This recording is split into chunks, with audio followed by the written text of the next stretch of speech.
சின்ன மருமகளா அடுத்த என்ன நடக்க போகுதுன்னு வாங்க நம்ம சேனலுக்குள்ளே போய் பார்க்கலாம். இப்போனாலும் இந்த சேது உண்மையை சொன்னால் நல்லாயிருக்கும்னு நினைக்கிறவங்க வீடியோக்கு லைக் போட்டு சப்ஸ்கிரைப் பண்ணிக்கோங்க. நம்மளோட ஈஸ்வரி நம்மளோட சேது மண்டபத்துக்கு திரும்பி பார்த்துட்டு ரொம்பவே சந்தோஷப்படுறாங்க. ஐஸ்வர்யாவுக்கும் சேதுவுக்கும் சீக்கிரமே கல்யாணத்தை பண்ணிடணும் அப்படின்னு அவசரப்படுத்துகிறாங்க. இன்னொரு பக்கத்தில் மோகனா, நம்மளோட மலர், நம்ம ராஜாங்கம் எல்லாருமே நம்ம தமிழுக்கு குழந்தை பார்த்துட்டு எல்லாருமே சந்தோஷப்படுறாங்க.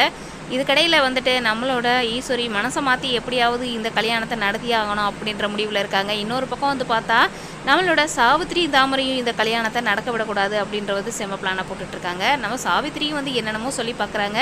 அதுக்கு எல்லாத்துக்கும் பதில் சொல்கிறாங்க ஈஸ்வரி. இன்னொரு பக்கத்தில் சேது மனசில் என்ன இருக்குது அப்படின்றத நம்ம ராஜாங்கம் தெரிஞ்சுக்கிறாம அவரும் பேச ஆரம்பிக்கிறாரு. நம்ம சேது சீக்கிரமே இந்த கல்யாணத்தை நிப்பாட்டணும்னு நம்ம வந்தால் இவங்க எல்லாரும் கல்யாணம் பண்ணிக்க சொல்கிறாங்க அப்படின்ற யோசிச்சு நிற்கிறாரு. ஆனால் நம்ம சேது மனசில் எல்லாமே தமிழை பற்றி தான் நினச்சிட்டு இருக்காரு. தமிழும் குழந்தையும் பற்றி நினச்சிட்டே இருக்காரு.